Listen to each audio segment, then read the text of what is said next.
कल की रास की धुन तो अभी भी मेरे कानों में गूंज रही है। हाँ जी, हमारे राधा कृष्ण ने तो मन आनंदित कर दिया। हाँ की बेटा। अरे ये क्या है जीजी? चौका देखिए, और ये मटकी पानी भरा हुआ है, भोजन भी बना हुआ है जीजी। किसी ने हमारा कार्य पहले से ही किया हुआ है। हाँ की बेटा, आश्चर्य है। चलो चल के पता करते हैं कि अंततः ये सब कार्य किया किसने है। चले।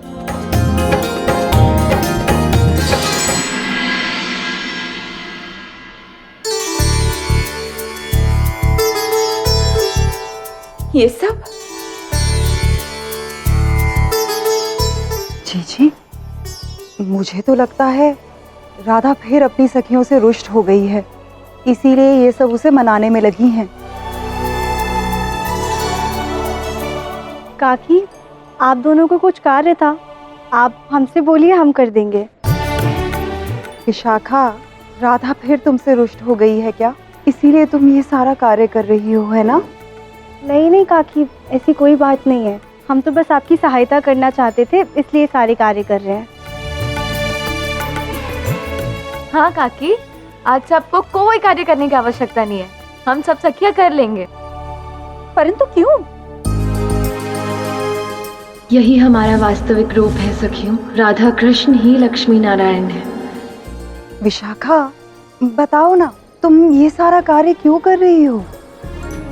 आप राधा की माँ हैं और आप कृष्ण की, तो ये हमारा उत्तरदायित्व बनता है कि हम आपकी सेवा करें। आप दोनों विश्राम कीजिए, आपको कुछ भी कार्य रहेगा तो आप हमसे कहिएगा। विशाखा, चलो हम कृष्ण के लिए भोजन ले चले। अवश्य, आ जाओ।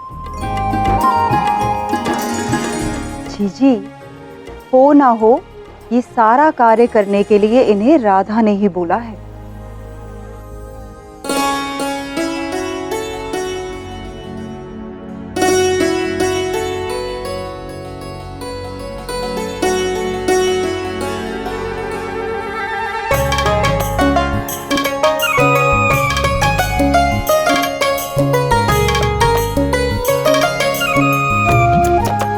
सखियों ने फिर से सब सजा कर रखा हुआ है, किंतु क्यों?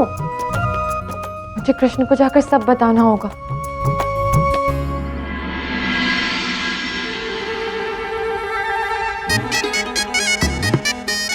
नहीं, बस हो गया, बहुत खा लिया, पेट भर गया मेरा। किंतु अभी तो आपने कुछ खाया भी नहीं है। मैं कुछ और बनवा दूं? उसकी कोई आवश्यकता नहीं है, बहुत खा लिया। तुम सबको हो क्या गया है? इतनी सेवा क्यों? इन सब की कोई आवश्यकता नहीं है। नहीं नहीं, हम करना चाहते हैं। आओ ना कृष्ण।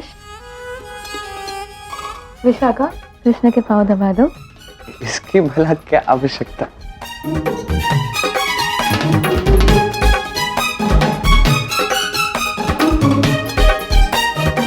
बस,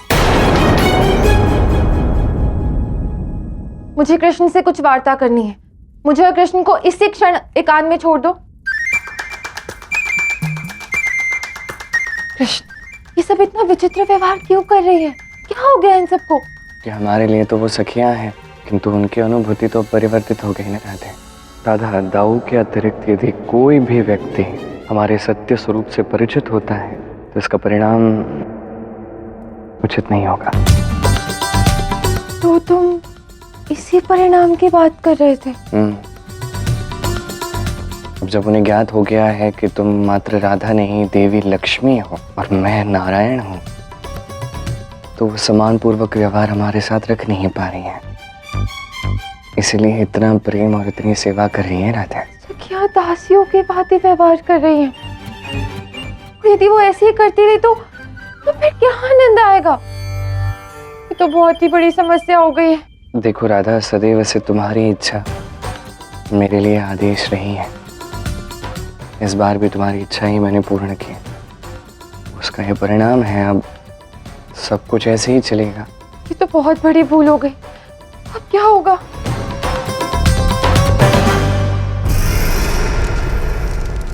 एक विनती है आपसे महारानी, हम महाराज कंस से इस समय नहीं मिलते। क्योंकि वो मुझसे प्रश्न पूछेंगे कि मैंने कृष्ण को परास्त करने के लिए किसे ढूंढा। लेकिन आप तो जानती हैं मुझे तो समय ही नहीं मिला, तो मैं क्या कहूंगा। तो इसलिए महाराज के उस प्रश्न का उत्तर सोचने के लिए मुझे थोड़ा समय चाहिए। मैं तुम्हें समझती हूँ अक्रूर। हम महाराज के समक्ष नहीं जाएंगे जब तक तुम सोच ना लो। धन्यवाद महारानी। सेनापति अक्रूर, महाराज कंस आपकी प्रतीक्षा कर रहे हैं। आपको भी उनके सामने प्रस्तुत होना होगा।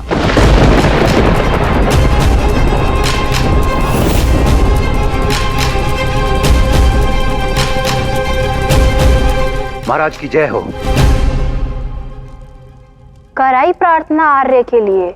हाँ, और अब मुझे कुछ सेवा करनी है, तभी प्रार्थना का फल मिलेगा। ये सेवा और प्रार्थना से अच्छा तुम भी अक्रूर के साथ उस योद्धा को ढूंढती जो कृष्ण का अंत कर सके। प्राप्ति ठीक कह रही है। अक्रूर, बताओ तुम जिस कार्य के लिए पड़ोसी राज्य की सहायता लेने गए थे उस कार्य का क्या हुआ? बताओ अक्रूर, कौन मिला तुम्हें?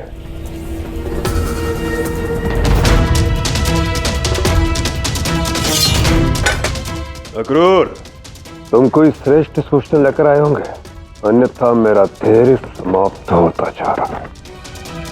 बोलो।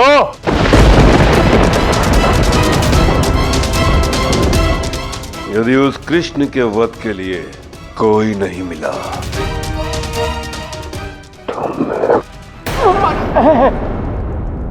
पुत्र है मेरे पास महाराज। प्रतीत होता है कि उन्हें गायों से अत्यंत प्रेम है। मैं आपकी ये भेंट स्वीकार करती हूँ कृष्ण।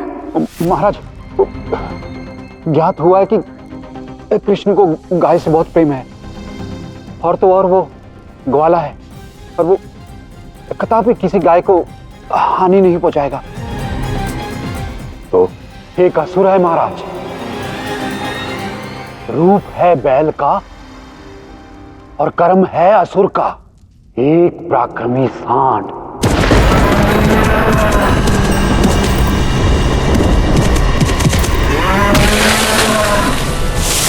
और उसका नाम है अरिष्टासुर।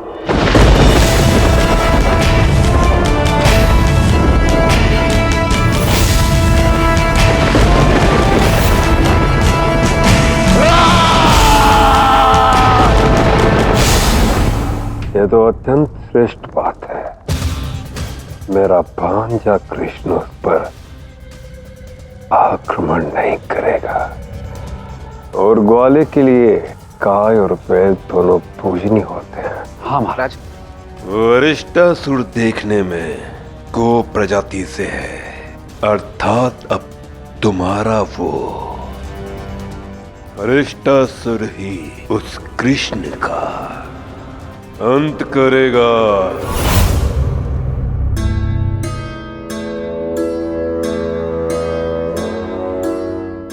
यदि सखियां ऐसा ही व्यवहार करती रही तो बहुत ही बड़ी समस्या हो जाएगी, और कृष्ण के साथ मैं समय भी नहीं व्यतीत कर पाऊंगी। नहीं नहीं नहीं, ऐसा तो मैं कदापि नहीं होने दे सकती। हमारी प्रेम कथा का तो सार ही खो जाएगा। मुझे जाकर कृष्ण से मिलना होगा और अपनी भूल को सुधारना होगा। कान्हा,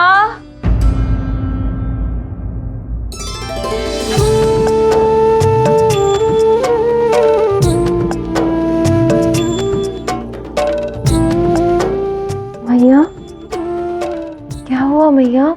आप इतनी भावुक क्यों हो गई? यदि कोई बात है तो मुझे बताइए। यहाँ बैठो मेरे साथ। प्रत्येक माँ को यही लगता है कि उसका पुत्र या पुत्री सबसे विशेष है, परंतु सत्य कहूं, मैंने जब अपने कान्हा को पहली बार देखा,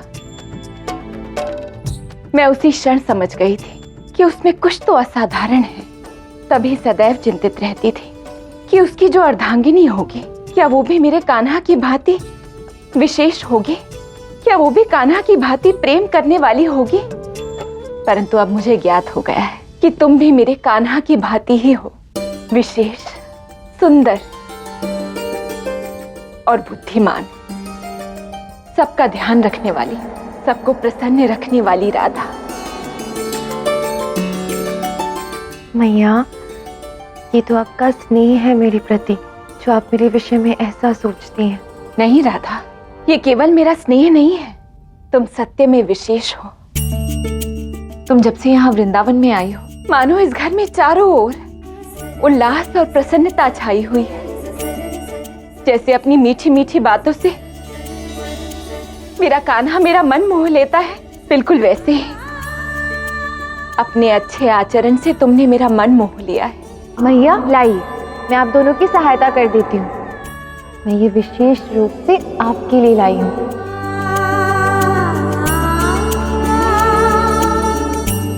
हम एक महाराज की तैयारी कर रहे हैं और अब तुम्हारी देखा देखी तुम्हारी सारी सखियां भी मेरा सारा कार्य करने लगी। तुम नहीं जानती राधा, तुमने मुझे कितना प्रेम और आनंद दिया है। मेरे कान्हा को लेकर मेरे मन में जो चिंता थी वो तुमने दूर कर दी, क्योंकि अब मुझे विश्वास हो गया है कि तुम मेरे कान्हा को सदैव प्रसन्न रखोगी और वो तुम्हें। इसलिए मैं तुम्हें देखकर इतनी भावुक हो गई। एक भिन्न ही स्वरूप दिखा मुझे तुम्हारा। कैसा स्वरूप मैया?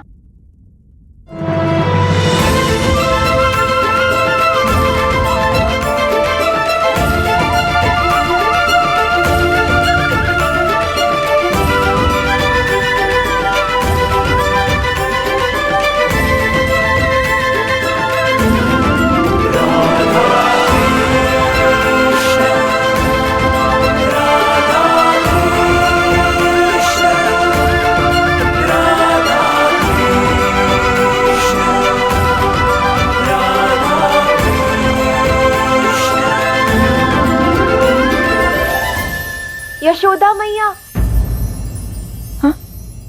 बताइए ना, आप मुझे किस नए स्वरूप में देख रही हैं? मुझे तो कुछ समझ में ही नहीं आ रहा है। कहीं राधा मेरी बात का बुरा ना मान जाए। राधा। जी, नंद जी आपको बुला रहे हैं। ओह, मैं तो भूल ही गई थी। मुझे उनसे भी कुछ आवश्यक बात करनी है। मैं आती हूँ। हाँ राधा। मैया, आप भले ही कुछ कह नहीं पाई, किंतु मैं भली भांति जानती हूँ कि आपके मन में क्या चल रहा है, क्योंकि मैंने ही तो आपको वो सारे दृश्य दिखाए थे। फिर भी मैं वो बात आपके मुख से सुनना चाहती हूँ, क्योंकि यदि आप स्वयं उसे कहेंगी तो आपकी भी इच्छा पूर्ण हो जाएगी और जो मैं चाहती हूँ वो भी हो जाएगा कि मेरा और कृष्ण का विवाह हो जाए।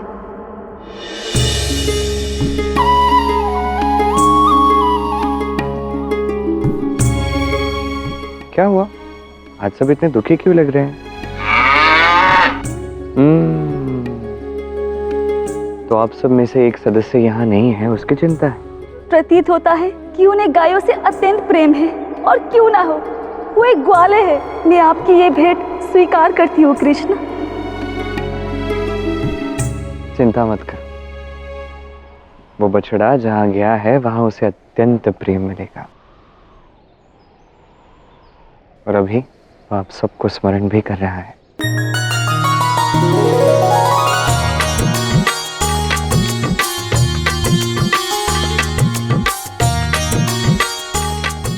कोई माने या ना माने, किंतु मैं जानती हूँ कृष्णा ने अवश्य तुम्हें किसी कारण मेरे पास भेजा है। आपकी सेवा करना मेरा परम सौभाग्य होगा। चलो, मैं आप सबके लिए एक धुन बजाता हूँ अपनी बांसुरी पे। अच्छा लगेगा?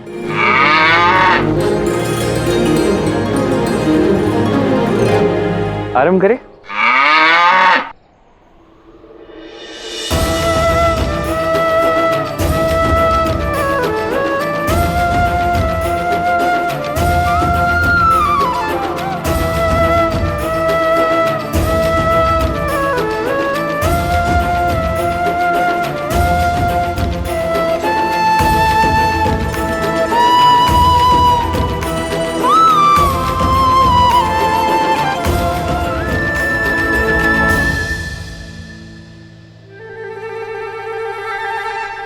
अरे वाह, मुझे लगता था कि मेरी बांसुरी की धुन सुन के केवल गैयाएं मेरे पीछे पीछे आती हैं, किंतु आज तो दाऊ भी आ गए।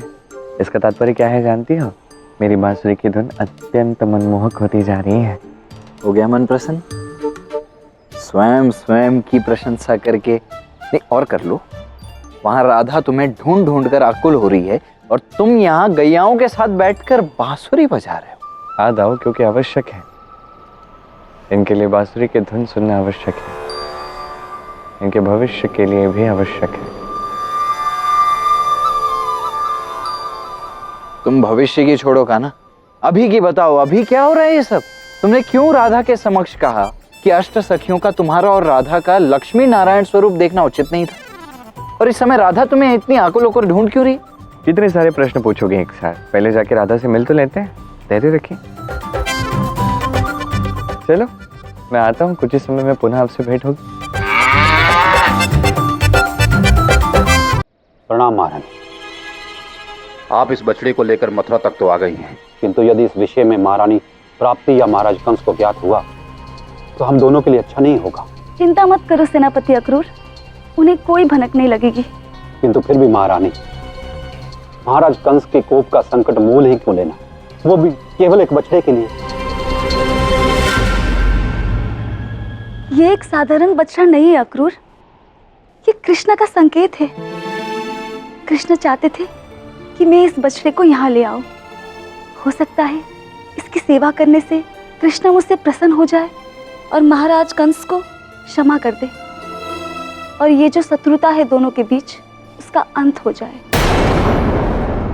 एक असुर है महाराज, एक पराक्रमी सांड, और उसका नाम है अरिष्टासुर। आपने आर्य को अरिष्टासुर के बारे में क्यों बताया?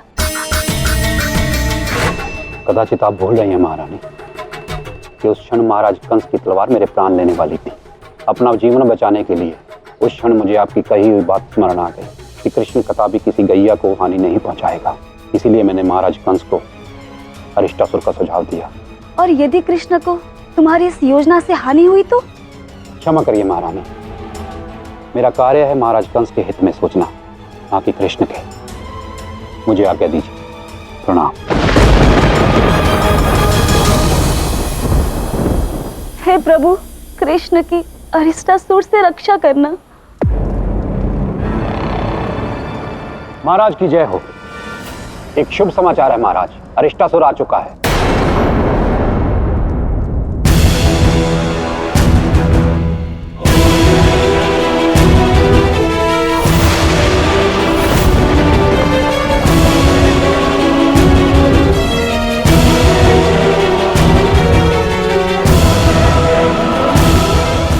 मथुरापति को अरिष्टासुर का प्रणाम। आज्ञा दे महाराज, सेवक को क्यों स्मरण किया? मैं चाहता हूं कि तुम मेरे सबसे गहन शत्रु का वध करो वृंदावन में। किंतु इस कार्य के लिए आपने मुझे क्यों चुना? क्योंकि मैं जिसका वध करना चाहता हूं उसमें कुछ तो विशेष है कि हर बार वो मेरे वार से बच जाता है, किंतु वो एक ग्वाला है और वो ग्वाला गो प्रजाति को हानि नहीं पहुंचा सकता। उसका नाम कृष्ण है। अब तुम्हें मुझसे कोई नहीं बचा सकता कृष्ण।